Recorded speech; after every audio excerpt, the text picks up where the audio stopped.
What's up, guys? It's your boy Henry again from GI Technology. Currently, we are inside East Legon Hills, where we are done with this beautiful gate.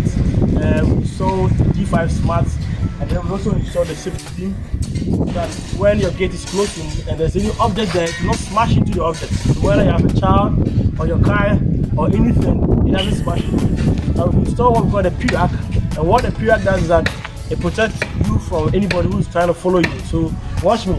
Once I press on the gate and it's closing, it's opening. When I pass, I don't touch the phone, okay? I don't touch it, it goes by itself.